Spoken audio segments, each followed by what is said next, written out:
Yes, people, some of us are 3-point collectors in the building down the bottom specifically, and some of us are just continuously in the mud, you know. Actually, there's only one team that actually collected 3 points this weekend, and that was obviously Don's team. But yeah, this is going to be our panel. Northside will jump in when he needs to, you know, work situations. People do work on a Monday morning as per usual. Not everyone can do this, I suppose. So blessing in disguise, but they're still here though, man. Look, we got George obviously making up time just for us, and obviously Greasy as well making up time just for us and you guys as well. Yeah, man, we're gonna obviously, this is a Premier League weekend roundup. This is going to be the same panel hopefully every single week as well, just changing little things up here and there. But yeah, man, the only one that's gonna really run up his mouth, rightfully so, is Greasy. Bro, are you referring to United? You know, we already know what we're gonna be doing. Bro, the thing is about United, yeah, like I just watch these results. I tell you every week. Yeah, bro, I watch these results, I watch these performances. Like, I'm just like, look, everyone's jumping on the train now, or they've been jumping on the train recently. I've been on the train. You know my thoughts. You guys know what I said about United in the summer. I was getting rushed from left, right, middle, everywhere. Man are telling me Højlund's gonna get 15 goals. You know what I'm saying? Man are telling me Cole Palmer's not gonna do nothing. He's not far off. He's not far off 15. 15 goals. 15 Premier League goals, you said. 15 Premier League goals. And the thing is, Jules, you know what's so funny, yeah? Him and Terry were basically saying the same thing. Terry was saying a mad thing as well about the numbers that Højlund was going to do as well. They all have. Delusional. So when I'm watching United now, it's like, this is what they are. I've said multiple times, all it takes to beat Man United or get a result against United is have a basic structure. Have a basic structure, man. But we'll get into it anyway. We'll get into it, man. I know you haven't really done your intro really, Cass, but we'll get into it, innit? We'll get into it. Like I said, man. I'm glad Cappy hosted today, you know. Scott McTominay has Ten Hag's news in it. Obviously, that is clear as day. It's done. He's got his nudes. Wait, who came off for him? I think I missed that bit, you know. Eriksen. Oh, Jesus. I mean, he wasn't doing anything. He was done anyway. Yeah. Eriksen was crap. Eriksen, I didn't even see him half the time. Honestly, he was a ghost yesterday. I saw him in like 45 minutes and I was like, Eriksen's playing. Yeah, like this bro. guy, I didn't see him on the ball. Whenever he was on the ball, wasn't really doing much. Easy passes. He seems like he's just a passenger in the team now. And it's hard to see, man. He's just there. He's just there. He can't run. He's collecting his envelope every month. That's what he's doing, George. Honestly, Evans yesterday was showing his age as well, bro. How many times was that guy falling on the floor yesterday, bro? And you know what, though? People always ask me with Eriksen, like, how long has he got left on his deal? Like, he got a 3-year deal. He's still got another year left. People think he's like done in this. Look, bro, he's here next year, man. I'm seeing Martial might get another renewal on that. Nah, that's finished. Johnny Evans only got a 1-year contract. And he's been much more better than Eric. He's been better than most of our players this season, Cass. Johnny Evans, you know. He was crap yesterday, though. He was shocking yesterday. It was okay, like, but the difference when Lissandro came on was like night and day. But it's still not. What difference was there when Lissandro came on?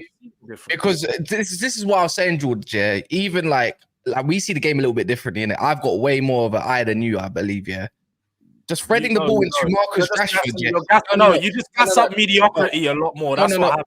I don't appreciate mediocrity. What are you on about? This is what I get onto Ty about. Ty loves mediocre players. But I'm just trying to say, just splitting through balls into the forward line or into a central midfielder is the difference, rather than sideways backwards to Onana. That's the difference. Breaks lines.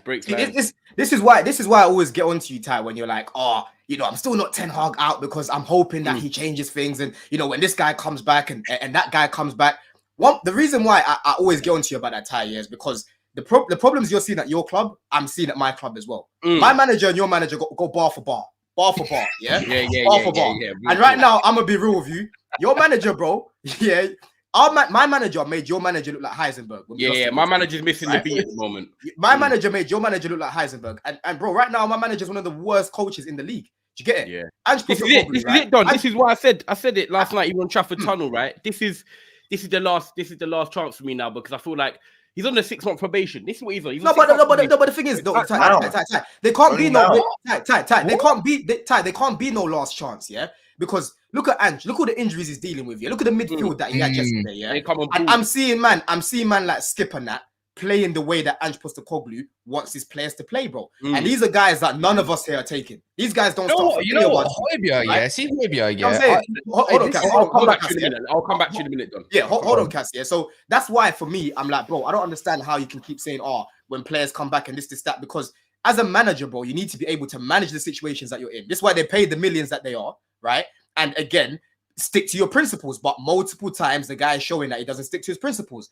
The other day, I was on the terrace. People were asking me like, if you had a different manager, do you think you'd be higher than where you are? I said, yes, if we had Ange, I think we'll be in and around top 4, in and around top 5, because the guy doesn't go away from his basic principles, the basics of football. Do you get it? He doesn't overcomplicate things. Yeah, wherever he plays, everyone wants a slice of mate now. Everyone wants to be Ange's mate. Hold on, Jules, don't roll your eyes at me because I was defending him in the summer. You was, but I just remember 2 months ago how everyone was laughing at him and going, he isn't really the manager. I'm not gonna. George, you weren't on the boat either. George, you weren't on the boat either. Bro. Hey, when guys were disrespecting him, Ange, the first thing I said, the first thing I said about Ange, I was like, bro, I don't know much about this manager because I don't watch Celtic here. But one thing that I'm getting from him, just from his body language and what I've read up on him, he doesn't seem like an incompetent manager. He looks like he can cook something up. I was saying to my boy yesterday, one thing about Ange, you know, like when you ain't really got no groceries in the house, you go downstairs and you look in a cupboard like, what can I make with this? No, I can make a little 3-4 times as well, innit? You go in the fridge, you're like, wait, what have I got? What have I got? But then you end up making a little meal. And your belly's full. That's Ange, bro. It don't matter what happens, any adversity that comes up, he finds a way to still get a result or get the best out of his players. Squeeze as much quality as he can out of these mediocre players. And that's something that Ten Hag constantly has showed that he can't do now. I thought the same thing with Unai Emery as well, to be fair. Even when he had he had it last year a little bit, in my opinion. Like even with Tyrone Mings when he just got out, I think he shows a bit of adversity, but I think Ange in the league has shown the most by a million miles. You can't. They come to us yesterday and balled out, man. Oh, they're level on points with Arsenal, bro. They're level on points with Arsenal. The thing is, what happened when you know what bothers me? You know what bothers me is that they had 5-6 key starters missing, and the way they played yesterday, they looked like the home team. They just come in with a plan. Every time we got the ball, it was literally 3-second trigger. Bruno trying to look for Rashford over the top. Every time Spurs recycled it, or Porro chested it down, and they started recycling the ball again. Even though they had 5 or 6 key players missing, they just done the same thing where they were building up the play, a couple of triangles, then they're in behind, or Brennan Johnson's getting down the side. I know they lack quality with Werner and Brennan Johnson with the final ball, but I'm thinking. That is with 5 or 6 key players out. If they had their 5 or 6 starters, and even if we had Martinez and Casemiro back fit, who are our 2 starters, they probably wouldn't beat us 5-2 because they'll be much more clinical. There's so many times, I'm seeing Spurs picking up the ball in between the lines, and they haven't got they didn't have a Madison, they didn't have a Kulusevski. You know what I'm saying? And I'm like, bro, if they had that guy there, it's long, innit? I want to get a rival point of view on this. Why do you think? What is it about United? Because, bro, in the first half, for about 10-15 minutes, they were playing decent football. Do you get it? And then after that, it just goes to shit. We got the goal and went crap. I can tell you why. I can tell you why. Go on, Cass. Or one of you, innit? I'll let Mons go because obviously Mons ain't said nothing, but I'll say what I think what happened, innit? I saw it in the 15th minute. Go on, Mons, go on. Oh, I thought he was gonna, bro. I was ready to sleep. Oh, you want me to do it, or do you want to do it? Yeah, I was gonna go after you, but go on. No, I was gonna say all he did was move one of the central midfielders. Go look at Højbjerg's positioning, especially Højbjerg's skip on the left or the right. Yeah, before it was tight. Yeah, and it was the fullbacks that were getting work. That's why you saw Rashford getting down the wing the way he did. Yeah, and then he moved over, dragging it. Bro, it's kind of like the Brighton situation, where they moved a couple yards back. Kind of situation to change the game.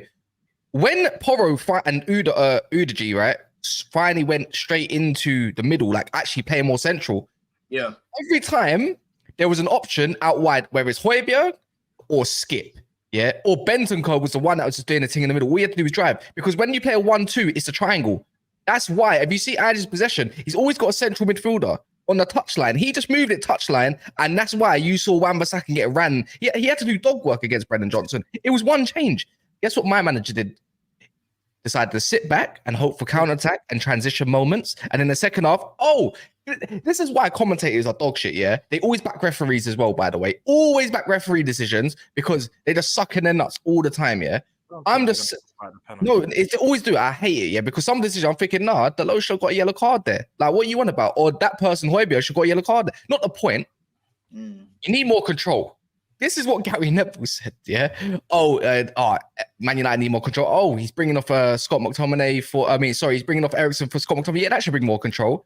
This is why he got sacked at Valencia. Wait, he said that? Yes, he did. He said this. Go watch it. If you go watch it back, go exactly. You know what else he said? You know what else he said? You know what else he said after the thing? Right. Gary Neville literally said, he was talking about your players. These guys aren't bad players. I mean, Rashford, everyone's taking him. You're just taking him. And I literally said to my boy next to me, I remember when he said that. What do you mean you're just taking him? I'm not taking Rashford. I don't want Rashford in my team. I'm not taking him. Jules, you want Rashford? Monster, you taking Rashford? I don't want that guy, bro. I can't lie. I'm sorry, I'm not taking him. I'm not taking him, bro. As a starter, week in, week out. Hear it. I'm starting him because I believe my manager can get a tune out of him, innit? I believe my manager can get a tune out of most players. That's why. We're not talking quality, so I slightly agree with you, innit? But your manager likes players. Your manager, bad finisher in that front line, another player that can't put the ball in the back of the net, and another Darwin Núñez, Luis Diaz, and Diego Jota. Rashford is a better finisher than a few of my forwards, bro. Like, that's a confidence thing. That's a confidence. Yeah, okay, that's fine. But his IQ, your manager likes players with a brain, bro, and he doesn't have a. Does he? I have Núñez is my hitman. What do you mean he likes players with a brain? Yeah, but Núñez, is a lot younger than Rashford.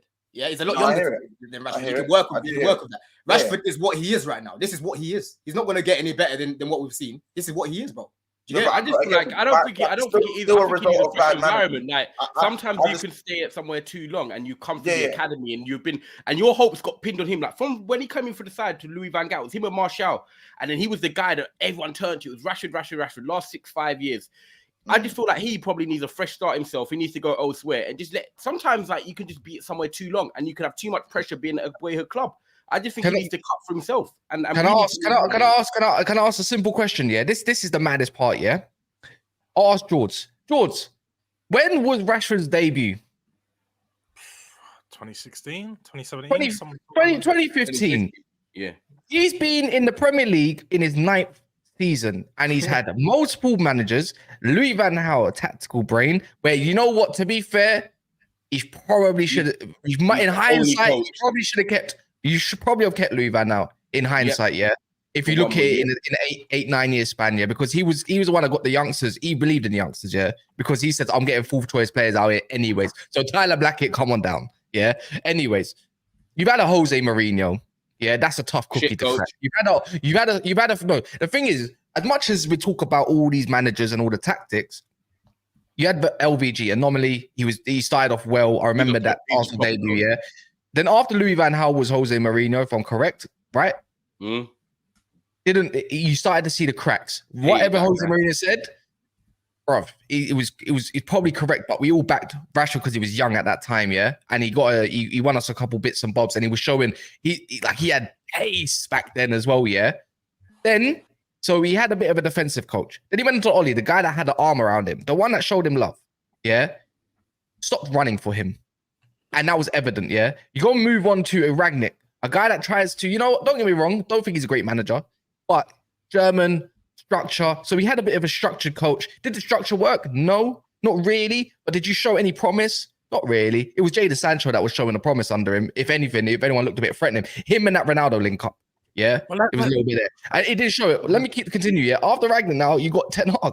Ten Hag is obviously, I don't know, look, he had his best season, one of his best seasons under him, but the clear way of playing, he's a transitional player. That's what we've worked out. He's a transitional player. He's not a player that you want on the front foot because he can't work out what to do. And that's all that really is. I think, Ty, I think you're right as well. But at the same time, I think he's a good player. When you give him, do you know what it reminds me of? Yeah, I've always said it. Rashford, Walcott, Sterling, they're all good players in their own right. But when you give them time to think, they fuck up all the Don't time. put Sterling. Don't put Sterling. Don't put Sterling. No. But no, I am, bro. Because No. That's disrespectful. I didn't finish, bro. Go. Because when you put these players in positions when they have time to think, especially one-on-one situations, and they're dribbling towards goal and stuff like that, they always mess up. But when they go on their instinct and you give Sterling just a moment, or you've got to just do something off the cuff, they're brilliant. Walcott, the same, off the cuff, brilliant. Rashford, the same, off the cuff, brilliant. When they have time to think, they're just not the same players because they overthink and they overcomplicate. I agree with that, and it doesn't mean that they're crap players. It just means no one said you said that. Yeah. I understand. I agree. To a degree, but for me, Sterling does not fall into that category as much as He's a level above. He's a level above for me. But he's still. That's because that's because his strengths have.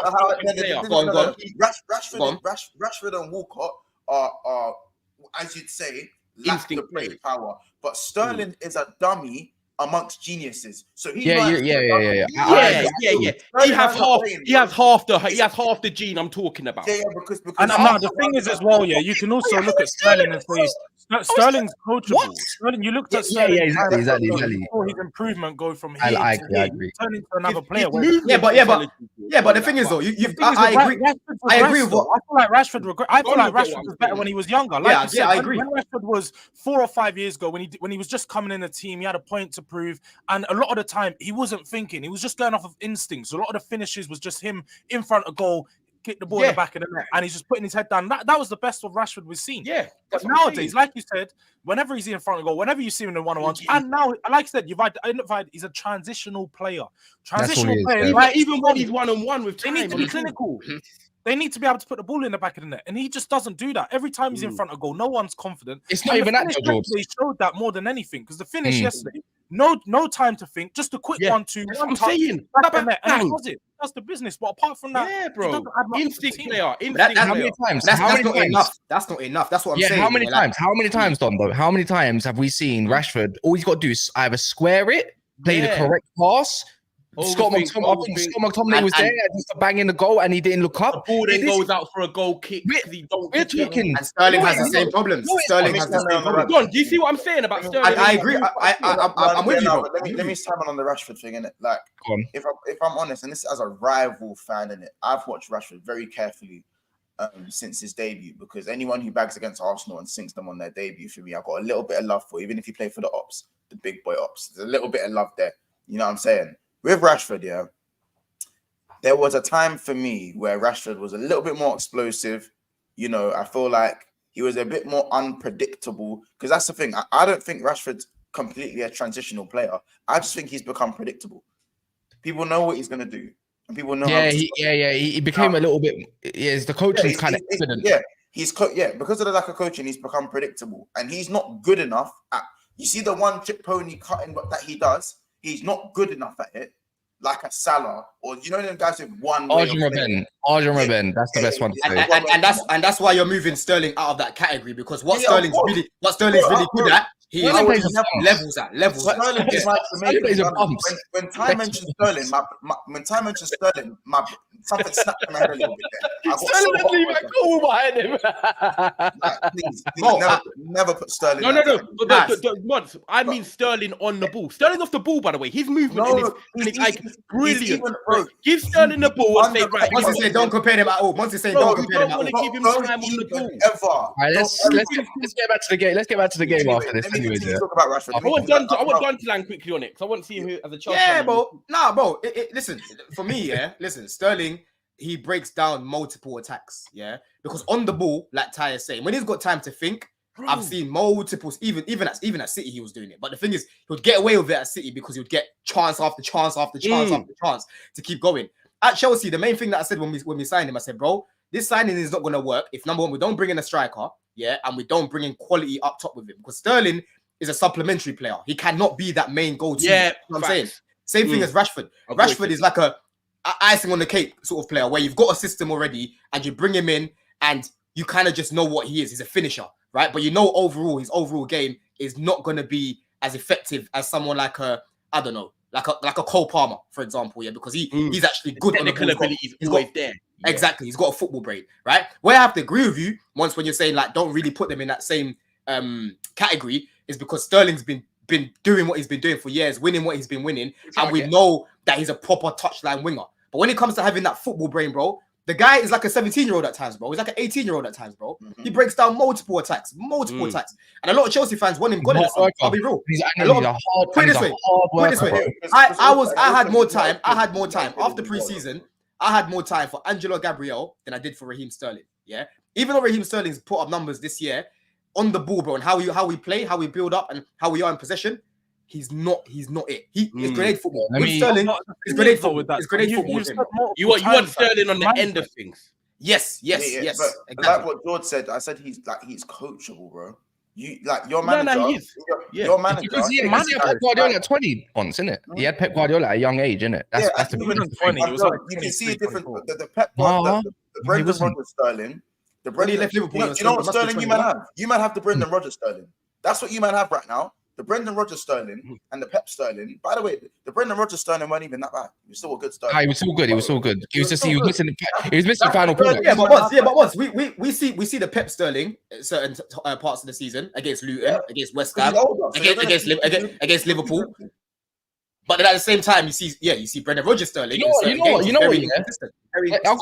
Let me quickly do big up Kate in the building. By the way, I see you on terrace as well. You always arguing with Don. Beautiful. But yeah, big up Kate, man.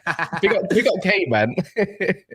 But yeah, man. Look, if we're gonna dive back to the game rather than individuals as well. Yeah. Before we do that, guys, make sure you smash the like button. We're not even on 100 yet. You know, thumb button. You know, it's very, very important. There's 400 of you in the building. Like, if 400 of you was to stop for like 2 seconds, even if you're watching it back, even if we're not live, a like goes a long way. So if you don't mind, and if you haven't subscribed, just remember, if you want to see more content, it's up to you. It's totally up to you guys if you're giving this channel a chance. But yeah, please. But yeah, man, look, if we run it back to the game, I've seen this. You can't teach IQ. The thing is, I believe you can to a degree, because you know what? The anomaly is, see managers like Ten Hag and Pochettino right now, right? And you can throw in any other manager you want, maybe even Eddie Howe or something like that. They've got no excuse, because there's somebody that's been there for 5 months since the Premier League has started. It's been 5 months since August, yeah? And he is showing waves that you can coach players like Emerson Royale to do the basics right, to do a degree.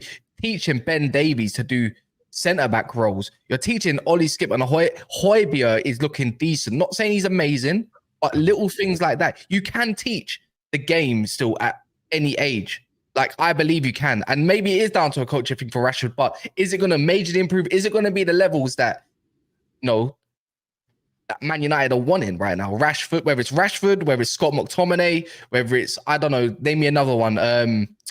Let's name me some other bum in Man. Anthony, all these players. Bro, it doesn't matter what it is. There's a clear coaching issue. And if we're going to have to throw some praise on Spurs, is the adversity comment. Obviously, they've shown it. Right now, they're getting all their players back. Maddison's back. They said it on Sky Sports during the game. Van der Ven, that's more fit. I think he only had cramp, so it's not that bad. Dragushin got some minutes. Werner's first game. They had Richarlison actually getting some GA for them, stepping up when Son wasn't there. By the way. Werner getting some GA. Werner's got more GA than Anthony in one appearance.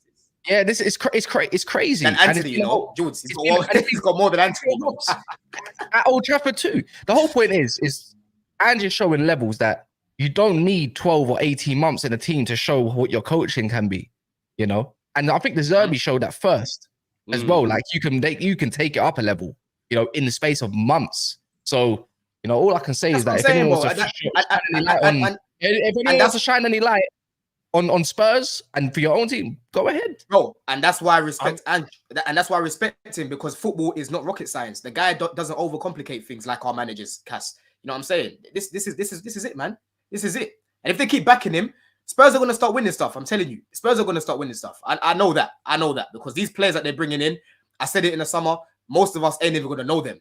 But these are guys that they're going to identify that can play how he wants them to play. And the more Levy starts to trust him and give him the money they need, Spurs will start to win trophies. I'm telling you now, bruv. I'm not going to run away from it because I'm a Chelsea fan. They've got a chance this year. They've got a chance to win the FA Cup potentially if they can beat City. If they knock out City, they have a major chance. In a few weeks. Yeah, talk of the team, George, man. Yeah, you must be because I know you're not very happy with the draw because I know you said yesterday on Rivals. I'm not. That's the thing is, I'm not. If we won, I would have been sitting here parading, talking about how good the performance was and everything. But I'm not because the performance was all right. Like I've seen a lot better performances from us this season. Of course, we dominated a poor Man United team.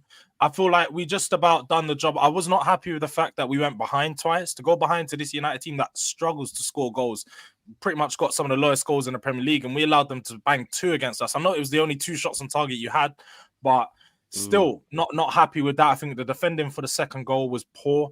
We allowed far too much time for Rashford on the right side, and the thing is I love Porro. I genuinely love Porro. I think that he had, again, a very, very good performance yesterday. And going forward, he's always creating a problem. I think he's got 7 or 8 assists so far this season already. Like, he's going nuts with regards to the goal, the amount of chances he's creating for us. But defensively, he definitely showed Rashford a bit too much respect at times. Definitely gave him far too much space. And there was times where Rashford, he looked dangerous. But obviously, just... luckily for us, Rashford's just not that good. When he gets into the final third, he either does something good or he does something shit. You don't really get an in between. It's either one really good performance or a really bad performance. And that's just what it is with Rashford. So he had a few glimpses in the game, but Porro managed to keep him out. Udogie, I think that needs to be spoke on. It needs to be spoke on a lot more. His performance, absolutely dog. Hey, he took control of Garnacho like nothing. Garnacho went over to the left side. That's how bad it was after a while because he did not want to handle no more of Udogie. I think it was an absolute class performance. I wouldn't call it that. He had to bring Anthony on. That's what he did. But the thing is, he didn't create no chance off that right side. The ball was going out to him often. Because I say he did. I say he did. Some of his crosses were quite dangerous. It was just only Hoyland in the box. You only had 2 shots on target. No, by the way, guys, are we all in agreement? Anthony's the worst Premier League signing ever. Yeah, are we all in agreement? I would.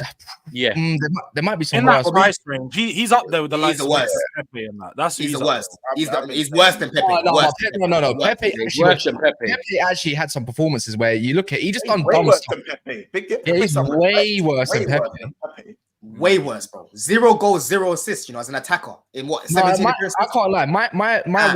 My worst signing might actually go down to a goalkeeper. Who? Kepa. Nah. Kepa's one of the worst signings, but I actually saw good performances from him as well. Like Kepa's had 1-2 blinders. I can say Kepa's had 1-2 blinders. Kepa was bad. Bad, but it wasn't the worst. It wasn't the worst. Even Lukaku, bro. 100 million. Nah. Lukaku bagged that season. Lukaku bagged 8 goals in about 12 starts. Yeah, Anthony's horrible. It's one of the worst. And then he done the interview, and that's what messed him up. I'm trying to think who else is in that price range. By the way, can anyone? Who's around? 80, 90. Yeah, anything. Who's? Aaron Maguire. If it wasn't for the season, I would have thrown Anthony, bro. It's got to be Anthony's the worst. 100%. Anthony has to be the worst. The guy come on yesterday. And his first touch was hitting it out for a throw in, and then he got the second one was he got sit down the right hand side. He got past the Dogie, and then decides to turn back. I was like, this guy's busted. I'd even throw Sancho in there. No, Sancho's not up there. Nah, it's Anthony, man. It's Anthony, bro. No. As worst signings, I'm talking about the signing itself and what they got out of Sancho was horrific. Obviously, yeah, I can't lie. Yeah, it was. Worse.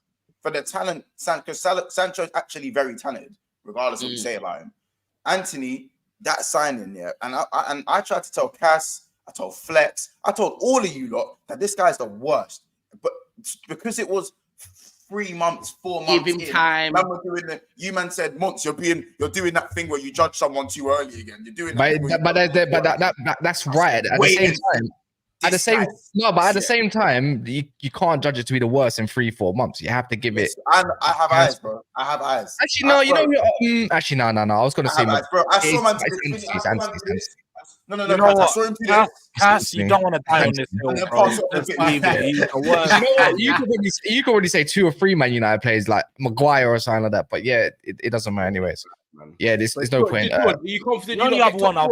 You're above Arsenal now, isn't it? So do you think you're confident you guys can get in the top 4? I wanted to ask. They're not above Arsenal. They're not above Arsenal. Yeah, goal difference. Because Ty's been dodging a lot of questions today. Yeah, I see. I was about to ask him, by the way.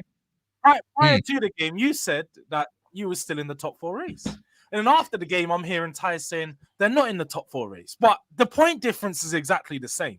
And it's just one game. So what's the big difference? How are you not in the top 4 race no more? We had to win. It's simple. Dap's asking me in the chat as well. We're out of the top 4 race. I'm sorry. That's worse. 100%. Yeah, that was awful. It's over. We had to win because we had to gain on you lot. We had to gain on you. You got West Ham. You got Chelsea basically a level on points of us. You've got Arsenal that are going to probably sneak into it anyway. I'll be honest with you, man. It's done. It's done. We had to win. I know you say it's like the point, but it's the mentality of saying, right, we've beaten Spurs. It's winning a home game. We've got key players like Lisandro Martinez coming back, and we can hopefully get that. The only hope I've got is we've got the square now. We've got the Kobe, Casemiro, Varane, and Martinez. That's the only hope I've got. Hold on to the rest of the season to try and get an FA Cup. But other than that, we're not consistent enough to win these games to get top 4. Yesterday was a must win. It was a must win yesterday. I heard from Onana after the game saying that you guys can take confidence from this game. You guys can build from it. I'm glad that guy's gone. I've had enough.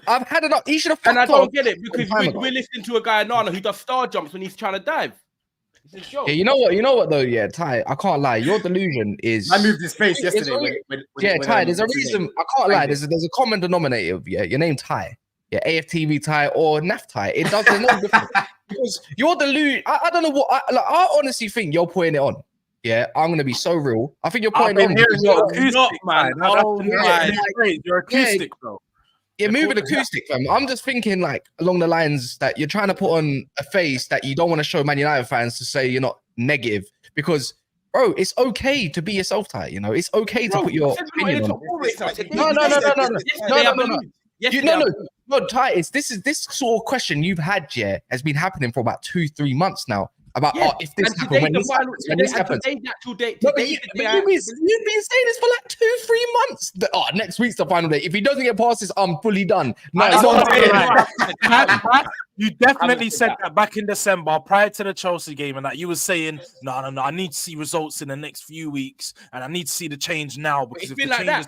The results, and then that. But it's like the same thing we get onto Don and Chelsea about Pochettino and the performances and all this kind of stuff. He's still believing that his team can get top 5. No. He doesn't believe in Poch. He believes that his team. He knows his team's good. He knows it's not enough, but he believes in his team because he knows if there's another manager comes in, they go from C to pretty much A, in my opinion. Yeah, and I think Don can agree that. I think Pochettino showed a mistake, but this man, you cannot tell me that.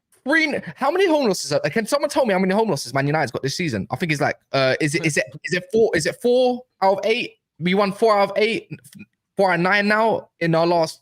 Do you know what? He nearly got away. He got away with another record. You know, yeah. I'm seeing that you lot have never lost a game when you've been winning at half time. You got away with that one, yeah. All right, say nothing. So more records broken. The man management's garbage. That's easy to see. His signings have been absolutely dreadful. Yeah, in hindsight, even for this year, he's messed up himself.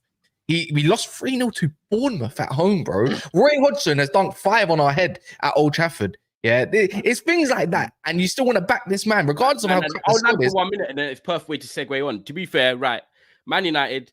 I don't think there's any difference in sacking a manager between now and the end of the season. I think there's no chance I want to see a manager come into this shithole in February in this time of the season with 4 months to go. I'd rather just see out the rest of the season, let him have his 6-month probation. Ten Hag, let me land, Cass. Ten Hag has said that he's got his... No, but I thought he was going to, so that's my bad. I see that he's got Casemiro, he's got Varane, he's got Martinez back. That was his holy grail last year. They're the ones that got us top 4 and one of the trophy. Let's see what he can do now, because he said when they come back, we're going to see a consistent pattern of play. We've got the same 12 to 13 players to play with. I said this on Saeed's show about 2 months ago, and that was kind of my last straw. The fact that Ten Hag come out and said it himself 2 weeks ago, it's like, oh, Ten Hag, you're actually saying what I've said. So now I've gone out and said that, and now you're saying the same thing. Bro, you're on the same wavelength with me. So Ten Hag, if this doesn't work, and I'm talking in 5-6 weeks' time with you, man, and it's like you got them key players back that Ten Hag was talking about, and the results have been absolutely shit as well, then I'm like, do you know what? He had his final straw, and he's done. I'm drowning right now, and someone's just chucked the ring into the water, and I'm trying to climb for that. That's how it feels right now. And the bottom line is, I don't think there's any difference if we sack Ten Hag between now and the end of the season. I'd rather start fresh in the summer, give that manager a whole time to go through the team, sort out his transfers, and start fresh August the 10th or whatever it is. He knows what his team is at the start of the season. I just think he gets to the end of the season. I don't think it makes much difference if we sack him now or in June. We've got the FA Cup to fight for. He can just try and go for the FA Cup. Top 4 is done. There's not much that's different. The guys' heads, the players' heads are done. Like they're not really fully invested. Half of them are, and half of them are not. Don't you guys have to one point, like, I get Ten Hag's not showing anything. He's not showing much promise. But you have to just look at some of these players that have been here for 4 or 5 years. We do, George. Same thing that's happened at Tottenham. Because for me, although we've had all these managers come through and look, some of them have been good, some of them have been bad. I've looked at the likes of Harry Kane. Harry Kane's part of it because he's been there for too long. I just say there's certain players that just, whether they're good or not, they're part of the regime for too long, and they breed that sort of mentality where when things are going tough, let's get rid of the manager. The manager's not working out. I don't like the manager. So even the likes of Eric Dyer and all the like Rashford, Martial, Harry Maguire. We need to get rid of players, George. You're right. You need to get rid of some of the players. Luke Shaw, like players that have been around for far too long, part of the regime where everything's gone wrong. Everything's gone wrong under these same amount of players. No matter what manager you bring in, it's always going to be the same thing with these players. Yeah, it's like a revolving cycle. That's what I want Ineos to do. I'm not hearing this. I want to be like Liverpool now. I want to be like Michael Edwards. Sell these players properly. It's not just that. You can say last season that Man United were actually decent at times and had some good structure. And then, like what's similar to Arteta did, but not to the same degree, something's changed that didn't need to be changed. And all of a sudden, everyone's shit. Like, it's not like Eric Ten Hag was fired. They brought someone back in, and now Rashford's gone from 30 goals to 4 goals. Do you see what I'm saying? It's the same manager. He's playing the same position. And Rashford's gone for that. This is what I'm saying again. For me, it's too many players that are hot and cold. Like Rashford, I even finished what I was saying. I'm still one of the rare ones that actually thinks Rashford's a good player. But people think because people expect Rashford to be a great player, they're going to be you are infinitely going to be disappointed with him. Rashford is not a great player, and unless he has an elite manager for a long time to kind of reset his development, he will never be a great player. He needs to work on the fundamentals. He's just a good player. He's had 10 years to do that. Yeah, he's a good player who's had about 3 very good seasons based on confidence. And you can never, the second rest your laurels on a player like that, be prepared for the best seasons and the worst seasons. And I think because Rashford's been put on such a pedestal and he's come from the academy, he should be a very good squad player, Mont. Yeah, not a squad player.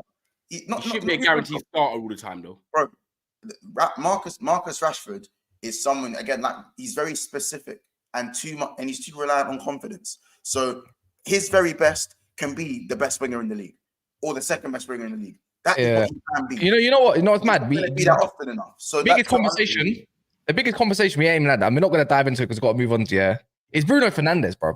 That's the biggest anomaly because midfield wins you games, Midfield controls games.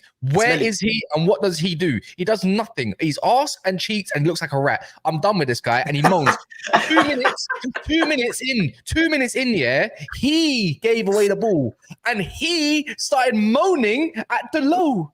I could not believe it. Bro, this is what I'm saying. Cass, and I'm going to go back to something that you said earlier. You can't teach football IQ. Why am I looking at an 18-year-old yesterday struggling and I'm seeing a guy with more of a football brain than a guy that's what, 32? 31? 30. He's 30, yeah. How old is Bruno? Is he 30 or 31? I'm at 30. He's in his 30s, yeah. This guy's in his 30s, bro. Bruno is just... He's a calamity. That's what he is. He's a calamity, honestly. He's nonsense.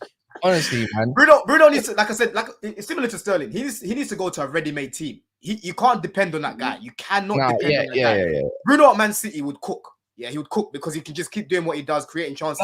He wouldn't do what he keeps doing. He wouldn't do it though. He wouldn't keep doing it. That's the thing. Yeah, but he would make those risky passes. Yeah, and, no. But how many times you need him to be able to keep the ball in your midfield, and he doesn't know how to do that. He doesn't know how to do that. No, but he hasn't got enough discipline. He hasn't got enough discipline. But the thing is, I don't know whether it's about discipline or he's just not listening to the manager. Because I'm seeing Bruno play in a double pivot, right, and be more reserved. Like, remember last season when he got played there.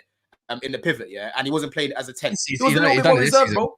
He done it this season. And this season as well. So that guy, man, he's just another one that's just not good enough. Yeah, Bruno was one of the most in-demand wingers before he came to United. Let's not wingers. Sorry, midfielder. Sorry, he was every manager before he went to United. Every manager was taking Bruno Fernandes. No, they wasn't. Because I remember this. Yeah, do you know why I can tell you? Because there's only 2 teams battling for him: Tottenham and Man United. The scout reports came back that Bruno Fernandes. By the way, Man United hesitated.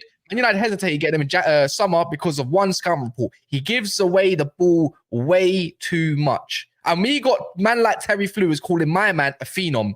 Allow it. I remember this. Me and that's where the car. He gave away the ball yesterday. 23 times he lost the possession yesterday. It's not about look. A lot of players give away possession all the time. Yeah, no. A lot of creative players give away the ball. I understand that, but it's how you give away the ball in the certain moments you give away the ball because it decision making. Exactly. He would never survive on that. Kobe mainly gave the ball away a lot of times yesterday as well, but we weren't he was poor yesterday. He was poor. We won't talk about him and all of that stuff. Go look at Ericsson then as well. Then it's the same. I guess you like the parachute. You like the parachute talk of Enzo, innit? To be fair, like one sec. Because to be fair, I thought Manu was actually recovering quite well. More than I thought. All right, he's actually pacing. But the way I look at it is when Man United looked forward, there was nothing there. They just booted the ball up the field. Wait. I'll give that to you. On when he was defending, and I think when he was recovering, he looked all right because he's playing against the likes of Skip and Højbjerg. They're making him look good. Because he wasn't good yesterday. Absolutely. But even that, wait. It was poor. No, every time he was on the ball. Anyways, it was good at the beginning. At the beginning of the game, it was all right. Ty. You see, after conversation, you know what I'm saying? Too, he was shit. Nah. Do you know what it is? People are putting too much hopes on him. He needs support. He needs people around. No. What he needs support. But when you're playing a big game, you can't expect someone with a team that are shit and with no pattern of play to do everything himself. Cass will hear it. He's a brilliant player. Put him in another team with an actual system and he's cooking. But every game, you can't expect a brilliant car to move from the drive to the time. It might get from A to B, but it'll break down. Pep could coach me. So that doesn't mean nothing. That doesn't fucking mean nothing. Nah, bro. Come on. The team's awful. You weren't that great yesterday, though. I'll be real. He wasn't that great yesterday. 3 years under Pep, he's playing in the fucking pivot. I can. You know what? Mon, our players are allowed bad games. By the way, I don't think Kobe was that good yesterday, but he's still he's going to be a very good player. But he wasn't that good yesterday.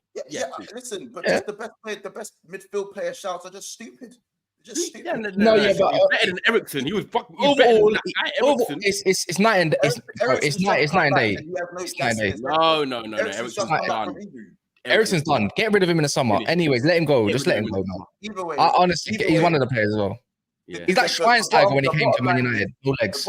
Real talk. What about a certain player that Cass said? Can we move on? Yeah, no, I just want to ask you about. I'm bored of United chat. It's the same thing. Yeah, exactly. We know what we're getting every week. You know what I mean? Let's move on to the conversation because I was starting to cook on United. Doesn't want me to. But why didn't you do that 10 minutes ago? Huh? I want to talk about the team that's picked up the most points after Liverpool. Let him. Anyways, let me run it. Anyways, Don has waited since August for this moment. Nearly 500 people in the house. Nearly, if you don't mind, smash the like button if you haven't done so. 162 likes that can raise to 200. There's quite a few of you. We need 250. There's definitely quite a few that haven't liked the video yet. So if you haven't done so yet, stop being stingy. Exactly. Yeah, likes are free, man. It's free content, free entertainment. To be honest, I was going to talk about the KdB and Man City and the title stuff, but if you want to talk on Chelsea since you're here, Don, speak on it. We all know City won the league. Like, I wouldn't say that, but yeah, man. Look, Chelsea. You know, I think you recorded your 5th home win in a row. Fourth. And I think this is your 5th. You know, overall, including cup, including the cup. Including cup, yeah, 5th. Yeah, so that's 5th in a row. If we're gonna talk about won 5 in a row. At the bridge. Oh, okay. Since 2020, mad. Regardless of how shit the performance was against who did you play again? You beat 1-0? Fulham. Yeah, it was Fulham. It don't matter. The fact is you got the points over the board, and right now you're probably doing. I don't think the performance was. Yeah, I think it was a bit dead. Like, as in, it was not dead. It was a game of two halves. I think it was a game of two halves. It was average. Do you get what I mean? And it was Yeah. It's a good Fulham side, but you are at home. It wasn't exactly, I would say, exhilarating.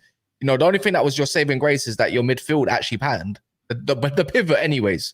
Yes, exactly that. I'm glad you said that. Innit? Hey, listen, yeah. In that first half, bro, I wasn't seeing any chance creation. I wasn't seeing any patterns. Even a commentator was saying it. Like, she's looking at her, she's watching the game, and she's not seeing consistent patterns. You know what I'm saying? And this is the problem that I've been speaking about, and that goes to the coaching, because why are these players not knowing what to do? Why don't they know, like, if this player's here, that player needs to be there. That run, you need to make that run off that player. Do you know what I mean? I'm not seeing consistent patterns. But in that second half, man, it changed. I think when Cole Palmer started to get involved in the game a little bit more, you see what he brings to the team. You guys can see exactly why Gallagher, long-term, shouldn't be starting for Chelsea, because you can clearly see that the guy's not on the same wavelength, technically, as a Caicedo, as an Enzo, as a Palmer. Every single time he kept getting the ball in between the lines, he's just giving it away, breaking down the attack, like a Sterling, like a Broja. Do you know what I'm saying? So for me, I think in that second half was a lot better, man. Definitely a lot better than what we was in the first half. It's not a performance that I'm going to rave on about, but I think we showed quite a lot of resilience towards the end, because Fulham, they were pushing and they were trying to get something. Do you know what I mean? Trying to leave with something. And we ended up leaving with the 3 points. And they're not an easy team, man. Liverpool, the other day, you know, they played them. It wasn't an easy win. They beat Arsenal, obviously, away at Craven Cottage. Well, we've got 6 points from them this year. So we just keep climbing. We just keep climbing, man. Good point. This guy's trying to hype up the West London derby. Keep my team out your mouth there. We have Fulham aren't dead. Fulham aren't dead, innit? Fulham aren't dead. And the thing is, and what I expected, what I said before the game, is that Fulham don't play a low block. But in that first half, bro, they were playing the maddest low block. They were not trying to attack us like that, really. They're trying to get us on a transition. I think Levi had a good game, only because he came up against Wilson. Wilson's not an all-out winger, right? So he was trying to invert a little bit. And Levi, he had a decent game, but I still don't want to see him at left back. But overall, bro, again, Cole Palmer, man, just doing what he does. And this is why I told you the other day, Mons, it's not just aesthetics, because this guy puts up numbers as well. When you were talking about, I didn't say he's. It doesn't mean. I said no, because your point when I said he's better than Saka was, it doesn't mean that because he looks better on the eye, he's a better footballer. But what I said to you is he offers the eye test, and on top of that, he gets the numbers. That was my point that I was making. So for me, the better package. Saka can do both like that. It's just that Saka's shit at the moment. Like, it's easy to say that because Saka's shit now. But I've been saying this though. I know this has been your opinion. Don't get me wrong. I think so. I've been saying Saka's overrated. I got attacked. The season Saka was doing bits, I got attacked for saying Saka's not a big game player. He cannot take you over the line when it comes to penultimate moments, in my opinion. But aesthetically and stats-wise, he can still do a bit of both. It's premature to say that Cole Palmer is that and more now. And I think because he's more of a glider, he's got that je ne sais quoi. I don't know how you want to say it. He's got that. He's got that flair about him in it that Saka quite doesn't have at times sometimes. And I get why people are saying that. I think it's a bit too premature to say. I think that's what it is for me, innit? Me, I'm not scared to have these sort of takes. I will say it early, and in a year's time, people will be like, "Cool." I remember you saying it before. Innit? I'm putting it out there. For me, he's a better footballer than Saka. But Enzo Fernandez, I want to talk about him as well, bro, because these are the sort of performances that you get when you use the guy correctly. When you're not using him as a 10. Jules, you're laughing. But it's the truth, bro. Because I'm still remembering that tweet you were talking about yesterday, going, "Oh, he doesn't create," and his expected assist was like 2 assists, and you're going on like, I don't know if that means by game. No, I don't know if that means by game. I don't know if that means by season. But the point that I was making, bro. The point that I was making with him, is that people going about Mo, especially, he's the pass before the pass. But when you're watching Enzo, I'm seeing this guy creating for guys, and they're fluffing their chances. Last season, he was doing it. This year, he's been doing it. But bro, when you play Enzo as that deep midfielder, picking up the ball and facing the pitch, right? Not picking up the ball in between the lines, having time on the ball to dictate the game and play it from A to B. These are the sort of performances that you get. Do you know what I'm saying? Enzo, bro, he got man of the match and he deserved it. It could have gone to him or Cole Palmer. But this is all I've been asking from Poch. Play the guy correctly. Don't build your midfield around Conor Gallagher, a guy that's not going to take us anywhere. Build your team around Enzo and Caicedo and these sort of midfielders. Gallagher was crap the other day, bro. He wasn't good. Yeah, you know what? His levels are dropped. His levels are dropped. And Gallagher was decent, and quite a lot of people. I saw a lot of people saying Gallagher was man of the match. What? Nah, no chance. No chance. No way. All right, Jules. You must be one of the producers at Match of the Day because they actually did the same thing again. They were like, 100 million midfielders, but the one that stuck out the most was the one that cost nothing. And I'm like, what were you guys actually watching? Gallagher was not good the other day. He wasn't. He was not good. He wasn't good. Yeah, no, he wasn't good. His performance have dropped massively. The man of the match was easily for me. It was easily Caicedo. Easy, like it was night and day. Honestly. But the thing is, why? You know what it is with Chelsea, right? They'll never live it down. Because the fact is of how much they both cost as a pivot alone, and we expect more because that's how it works with football, you know. And the thing is, Poch going back to his antics, putting Chilwell at left wing before Mudryk is crazy to me again. Why not? It's crazy. I couldn't believe it. And you know what's even mad about that? Yeah, he stopped that experiment after like 4 games when he was starting Chilwell. Then he dropped him and started to play Mudryk. But now he's gone back to it. Right? People are telling me, it was to see out the game. But why am I still seeing Chilwell playing in attacking positions? If it was to see out the game, I would have comfortably been able to see a back 3. Chilwell did not come on as a left wing back. He came on as a left winger. Do you get what I'm saying? And Mudryk's been picking up form, bruv. He's been picking up form. When we played against Palace, he's one of our better players. This season, he's been showing that this is a player that you can actually work with and get something out of, and he can reach a certain sort of level in the future, right? You play Ben Chilwell there out of position again, and you leave Mudryk on the bench. This manager's mad. He's a madman. He's a madman, bro. Yeah, I know. Crazy as well. Lavia's injured for 6 weeks. Pardon? Lavia injured for 6 weeks, apparently, innit? I just came out now. Huh? I haven't seen that, bro. I haven't actually seen that anyway. Apparently, he's out for 6 weeks with some sort of thigh injury, is it? Someone correct me if I'm wrong. Lavia. No, the one thing I wanted to touch on the Chelsea game. Nice. The same thing that you've been talking about for a long time, Don. That front line, man. That front line is so poor. So poor. Honestly, if you guys start Amanda Broha again, there's got to be some serious fucking conversations. Gusto getting robbed of assists out here, man. You getting robbed. That's what I was saying. Like, the amount of times Gusto put it into the box, it's falling into him in front of the 6-yard box. He's mishitting it. He's taking a touch. He's trying to maneuver it. George, you know what I'll call him now? He's a shadow of the player that I saw at Southampton. You might know Crooks in it of Mice and Men. You might know Crooks in it. Yeah. I call him Crooks now, bro. He's Crooks. Yeah, the guy's moving like an old man, bro. Like he needs ointment on his back. Yeah, do you know what I'm saying? Ointment on his hips.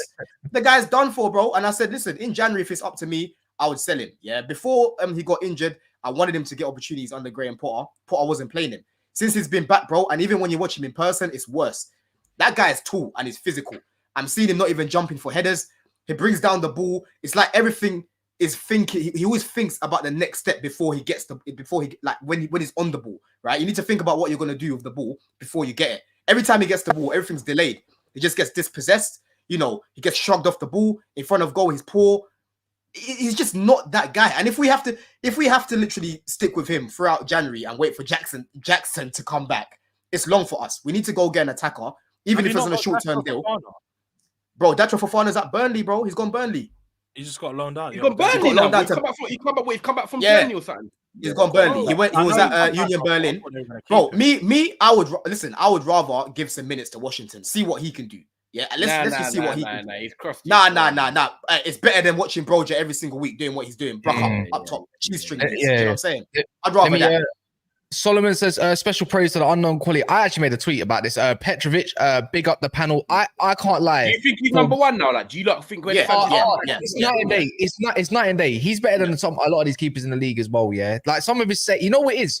It's a strong wrist for me. Yeah, is that part of his game that them type of like them Serbian Slovakian man, they're bad boy goals. Yeah, you know. I trust me. These lot are men. You know what? Czech Republic. I think they got it from 5 million from New England over in MLS. Brad Friedel spoke about him at length, and I watched the interview. He spoke about him. He said he's the best keeper in the MLS. He spoke about him. Yeah, I obviously I didn't know who the guy was. I saw his shot stopping looked good, and his distribution looked okay. Bro, that guy just does his job and goes home. Honestly, bro, I couldn't be happy with him.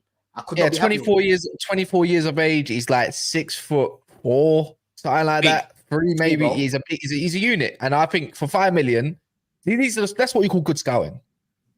That's what you call good scouting. This is the thing that we praise a lot of teams for. Whether it's I don't know, just you can name loads of names. The 20 millions, the 15 millions, even the 30 millions. But for 5 million, Mate, that Kepa is having a torrid time, by the way. He is having a torrid time for Real Madrid quality. He stinks. He stinks. And it's probably so refreshing to see that. See, look, Cass, I'll send you the link after. Yeah, but literally, last night. This is what Friedel said. Friedel said in August, Petrovic will be a future Chelsea #1 goalkeeper. Yeah, I legit watched the interview, bro. I'm not surprised. Yeah, the Sarsi, I don't know. I think the Sarsi was just a waste of a signing, but he was more of I don't know. I don't really. We saw that when they noticed that Bruno was injured for a lot longer, and they're gonna have more centre backs out. They just it's not his fault. It's not his fault. He's playing right back though. I don't know how you play a 6'5" Don at right back. I'll be real, but he's not better. The thing is, he didn't play right back the other day. You know what the maddest thing is? It's true. He's not really better than Chalobah. Like, there's not really much of a difference in my opinion. Chalobah's more. I think Chalobah's more competent.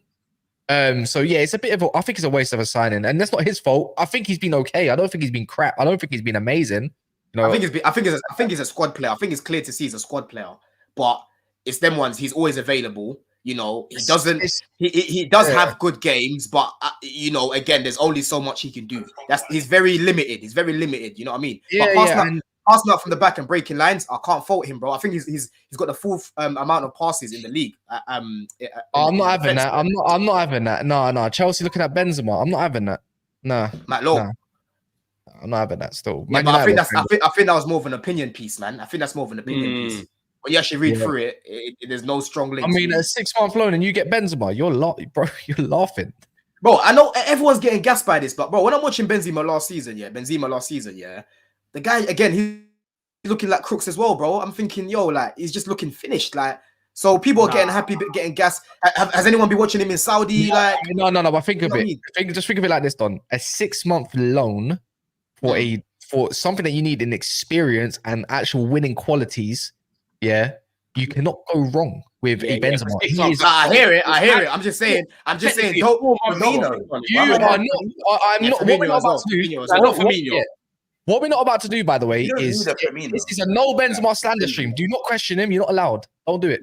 Nah, I'm telling you, last season, bro. Don't you dare. Benzema knows where the goal net is, man. Wasn't looking the same, bro.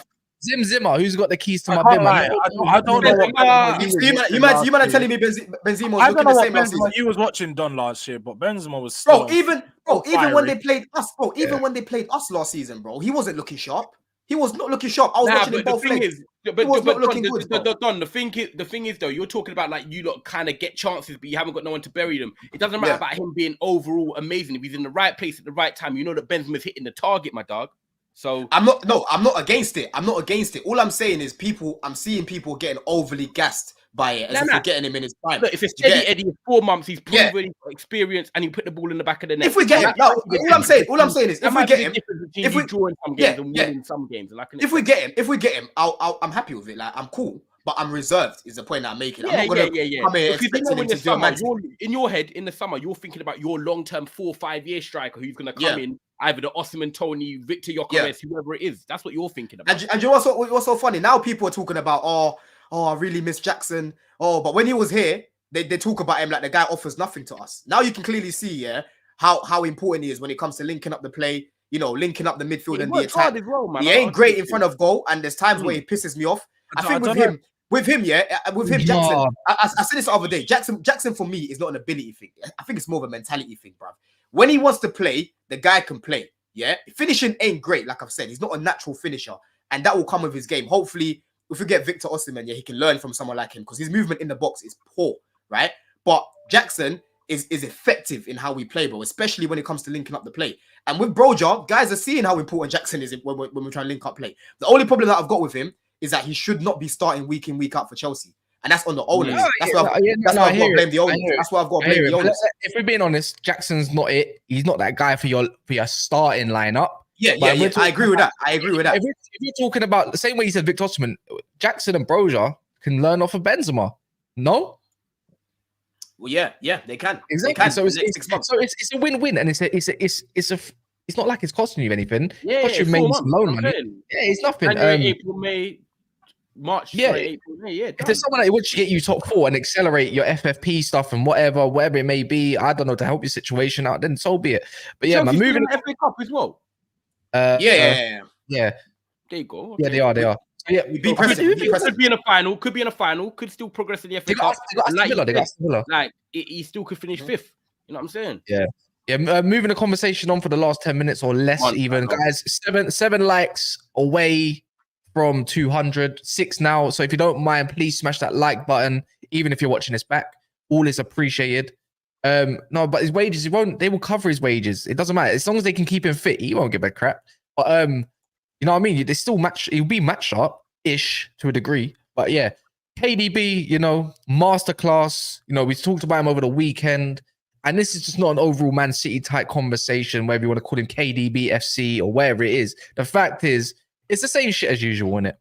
As Daps might say, business as usual. Business end of the season. It is what it is. Daps is convinced they're going to win their 4P. I'm not solely convinced either, because I think their defense has got a lot of question marks. I think as well, like most teams, I think you can give it to anyone right now still. KdB is a massive boost. And you know what the maddest thing is? You know what? I might have to take that back. I forgot that Haaland's not even in the damn team. So, you know what? I take that back. This is crazy. Look, it's a good time if you're a Man City fan, but it's probably a bad time, obviously, if you're an Arsenal fan, a Tottenham fan with some sort of hope, or even a Liverpool fan. And this is something that Monster's been screaming about even yesterday. But the man's inevitable no matter what his age is. And the difference in quality of him compared to a Mateus Nunes, yeah, it's game over, man. It's back in the end game. 4P might be there. History. Hopefully, Pep can piss off after. Say it with me. VO5 stronghold KdB. It even flows, bro. VO5 stronghold.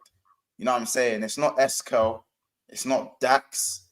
It's SKL, VO5 stronghold. It's Matty Cash. It's 2019 Mikel Arteta. You know what I'm saying? It's 2023 James Maddison, fam. Let me know a quick. He's got the old school Joe Hart head and shoulders, man. That's what I think. No, it's a Wayne Rooney. Was it Shockwave? That's what it's called. Shockwave hairspray. You know, the trim makes him look bare polite, but he's rude. He's so rude, bruv. Like how he just comes on and just does what he does, man. Honestly, this guy's an all-timer, man. Honestly, bruv. And I had to go back. I pre-read one of my tweets, where I was like, bro, I'm happy we didn't send De Bruyne out. One thing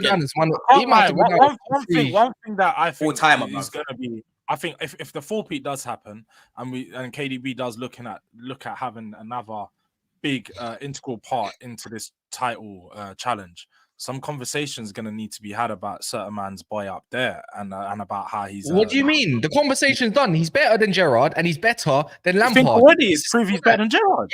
Yes, bro. Look, the only saving grace for Gerrard is that he's played in a. He's better than his man. No, he's better. Yeah, he's over game. He's over game. He might. He ain't better than Scholes. He ain't better than Scholes. No. You know what it is? You know what? I said no. Scholes ain't even better than Gerrard. Scholes ain't even better than Gerrard. Do you know why? He's better than Gerrard. He's better than Scholes. Do you know why I put him up against Lampard and Gerrard? Is because they're similar players. They play similar positions. He's definitely better than Lampard. I think that's not even a conversation. Him and Lampard. What do you mean that's not a conversation? Yeah, it's not absolutely. Obviously, they're in and around the same numbers, but as a footballer as well, KdB. Yeah, but there's a conversation to be had. What is Lampard better than KdB at? Not much. No, I think KdB is a better footballer all round. Yes, I do agree he's a better footballer. But for you to say that there's no conversation to be had, I think he's a better footballer. It's easily like anyone that watches football knows he's a better. And he doesn't take penalties. He doesn't take penalties either. So and that's an ability. By the way, scoring penalties is an ability. Don't get me wrong. Look, because Chelsea fans like glorifying penalties, aka Cole Palmer. But other than that, it's 5 out of 5. KdB might have to go in terms of that central midfielder. That's an attacking midfielder. Yeah, he might have to go down as the best one in the Premier League ever. Attacking midfield. I have to agree with that. Yeah, you have to. Because Yaya Toure, I'll call that a bit of I think he's shown more class than Yaya Toure, in my opinion. But Yaya Toure's up there. I love Yaya, like as a pure footballer player. He was more like a centre mid.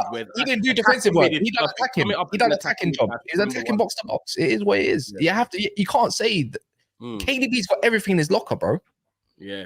He's got injuries in his locker. David Silva is probably one of my favorite footballers ever, but David Silva was more elusive, more elegant, like that sort of Odegaard-y type. But whereas KdB's got the power in terms of the running. Like, look at the goal yesterday. Like, this is it. Yesterday's goal, Saturday's goal for me sums up Kevin De Bruyne. There's no other midfielders in the Premier League that are really going to do that. Me and my boy always say, hardly in the Premier League now. Think of all of us here, about a similar age, yeah?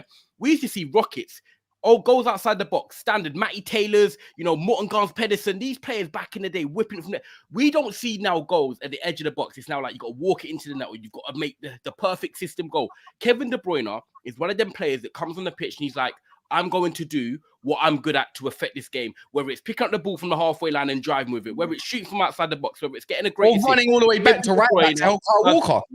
Kevin De Bruyne does Kevin De Bruyne things, yeah. And when I look at it now in the Premier League, yeah, it's a modern day David Beckham. Eden Hazard, I said it on Rivals yesterday. Eden Hazard for me was one of the last players that kind of like just took the game by the scruff, like done what he wants. Like he done moments out of nowhere. And you're like, raw, like Eden Hazard just does what he wants. Since he's gone, everyone is more like systematic or whatever they are. Yeah, you got Salah who just does the numbers thing, and he's a proven quality Premier League player. Don't let one say that. Don't let one say that. Kevin De Bruyne does something out of anything. He can just fashion something. I feel like his brain thinks half a second quicker than anyone else. And I've got to give it to Kevin De Bruyne. I rate him. Let's slow it down a bit. Now, right now, bro, he's different. KDB, I've always compared KDB to Gerrard, even when people were saying it was unpopular. Now, first of all, I understand where the comparisons come from, but let's not act like KDB wasn't heavily criticised for his performance in finals, getting injured and not being there in the very big moments for Manchester City, especially in the Champions League, because he wasn't even there for the only the Champions League. Only the Champions League, because when we talk about league, he's been there for the biggest game. George, don't say only. Listen, I'm all for the conversation for Gerrard and KDB. I actually hear it, and I'm a Liverpool fan, but for me, if we're going to do that, same energies for Lampard and the same energies for Paul Scholes as well. What I'll say is that in terms of clutch moments, listen, in terms of clutch moments, Gerrard hold on. In terms of clutch moments, Gerrard was more clutch than all four of those players. If we're talking clutch. Well, he was clutch when he lost the league against Denver Bar. Yeah, that's great. He never won a league, and you're talking about clutch. When was he ever clutch? Against West Ham. Against West Ham. West Ham. 0506. Donny was 34. Donny was 34. He was finished. Gerrard was bad though. Gerrard was the whole time. No. Ty, he was finished them times. We're not talking. All of you man had superstar teams. Gerrard was a carrier and was winning trophies on his own when he had to do it, bro. Clutch moments in terms of out of nothing. Lampard was the close one out of that. Scholes, forget about it. And KDB was probably around there as well.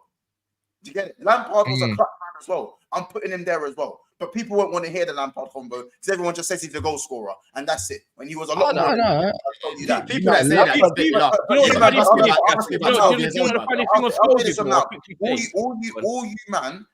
All you man are trying to do the laughy laugh thing when it comes to Gerrard when he was a better footballer than all your guys. KDB's the only one who can chat to him. I'll tell you that from now. Better footballer than Scholes. Wait. Wait, hold on. He's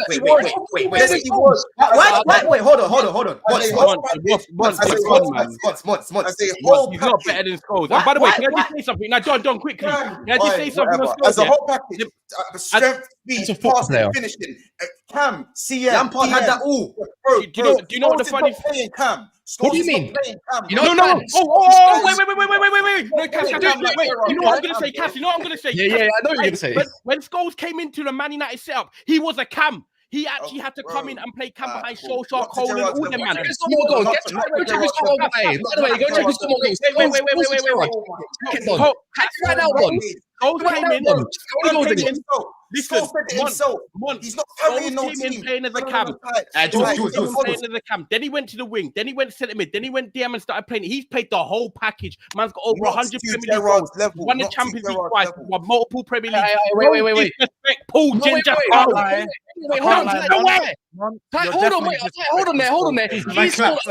He scored more than 150 career goals, by the way. Trust me. 150. You don't want it today. Man said I don't want it. Bro, hold on. I'll take on all five of you. I'll take all four of you, sorry. I don't get this. Why do people speak about Lampard as if this guy wasn't a baller? Like he wasn't. You know what?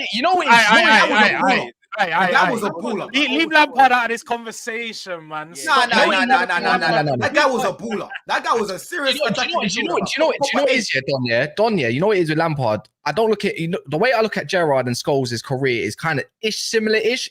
Lampard is just for me the second striker, the attacking midfielder, and I don't even. That's why I don't really put him in a conversation with Gerrard and Scholes because he done what he done. The tip of the diamond type B, yeah, with Deco and all them, man. Like he's a guy that would arrive in a box late and do his thing. Lampard's in his own kind of separate. Like so that's all he did. That's my point. That's my problem. That's not all he did, though. He held the game. He held the game. Lampard was Mr. Consistency. His brain of his and he held the game as well. He did just crash the ball. Lampard was cold. With Lampard, a lot of Lampard's a cold goal scorer, but if you grew up on Lampard, I'm telling you. No. What do you mean overall? No, we're not doing this time. We're not doing this time. No, we need a whole different stream for this. You need to understand. Scholes and Lampard, more so Scholes than Lampard, again, we're playing with teams with 4, 5, 6 match winners. It doesn't matter. Just use your No, don't say it doesn't matter because George will sit here and slate Gerrard when he supports fucking Harry Kane, who again was part of a team. Wait. When did I slate Gerrard? When did I slate Gerrard? You're taking it. Now he's getting that. You can tell he's rattled. No. Yeah, bro, he's gone. His head's gone. No, you're doing. My head's not gone, bro. You done the cheeky thing. Man, I'm talking about Scholes. Gerrard for me was the most complete. He's the most complete player out of all your guys. He was the way he could defend. Scholes could never dream of defending as good as Gerrard. I'll give you that one. He couldn't dream of it. He couldn't. Tell me, he couldn't dream of it. Yeah, physically, pace the power. Couldn't dream of it. Do you know what? I'll give Scholes the technical nous. I'll give Scholes the technical and passing and better passing as well. No. Again, the passing one, bro. Gerrard will put it on a sixpence. Don't do that. I mean, do you remember the compilation that went around 2 months ago? You remember the compilation went 2 months ago? The way of pass is different, crazy, bro.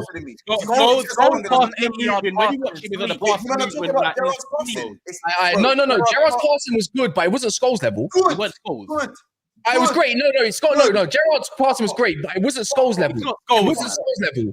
Don't do this. Do you know what? In fact, you're doing all this. KDB's passing is better than Gerrard's. 100%. You're saying you're doing all this. And you're doing all this. Final third passing, 100%. Final third, but not from deep. Final third passing, 100%. KDB. No. You didn't say in terms of creativity, yes. Creativity, yes. Wait. Why are you saying just from deep? From deep is the only way that you pass. Like there's so many different versions of passing. And let's know when you're talking about pass. They play different roles. They play different roles. Like KDB. But Jules, the position that KDB finds himself as an attacking midfielder are different to where Gerrard used to play, bro. Gerrard used not really. But he used to be wide. Gerrard used to cross from deep all the time or on the wing. He's the same thing. But KDB plays way more advanced than Gerrard did. I can't lie. This disrespect on Gerrard is mental, blood. But anyways, look. The way I'm looking at this year, KDB for me is more, if you're going to call it, I think he's more of a modern day David Beckham now. The way he plays in it. That's the way I look at it. If David Beckham was not playing now. David Beckham, man. You had to link it back to United. No. The way he whips the ball, KDB is, other than Trent, actually, no, he's better than Trent at whipping the ball, if I'm being honest. KDB, like. Yes, he is. He is. That's splitting hairs. You're splitting hairs. KDB's crossing. Oh, yeah, no. But KDB's crossing is for me, is the closest thing to David Beckham. No. And Trent's crossing as well, bro. Stop that. It's Trent is Scouse and his hair is messy, bro. I'm telling you, it's Trent was from Belgium, but he was Brazilian. No, KDB's crossing is better still. I can't lie. I didn't say Trent's bad, by the way, because Trent's got better. No. When it comes to passing, I think Trent's better than KDB at passing. How about that? We're talking about whipping the ball is Trent's strong. That's one of his strongest attributes. So that don't make sense, does it? Yeah, but I've seen this guy whip like 10, 12, 15 crosses before, and it's just spamming, man. I'm not saying he can't pick a cross, but KDB's crossing is second to none. Yeah, I can't lie. Look, you know what? Maybe it is area. Maybe it is, but I think KDB's just slightly better, anyways. Look, anyway, let me say somebody's Lampard's best goal scoring midfielder. Then he says, "You man may have forgot Lampard's free kick rockets." Well, did you not remember the one that KDB scored against you, man? Tampa Lion says KDB is not better than Gerrard. Stop it. And go look at Gerrard's passing comps. Allow it, for fuck's sake. I mean, you just can't beat Scholes' passing. I'll be honest. Anyway, look, we can have this conversation all day long. You're splitting hairs. When it comes to you're splitting hairs, you could be, but I just said he's better. So if even if you're splitting hair, are you better or not? No. Make sure you like the video on the way out, people. For me, I think it's neck and neck with their passing. I just think Gerrard's the more complete. Again, he's the more. No, I hear it. No, it's the same conversation when we say, who's the better midfielder at Man United overall. When I was saying overall, Kobe's better is our most overall best midfielder. It's the same thing, bro. It is though. No, but it is though because I went from Gerrard, Lampard, and Scholes and tried to link in. No, Kobe. but it's not. It's the video, same, man. It's the same kind of thing when they're saying Casemiro Eriksen's the best midfielder. No, they're not technically or defensively, maybe. You know, other than that, it don't matter anyways, man. In a bit, we'll be back maybe later. If not, we'll be back tomorrow in a bit.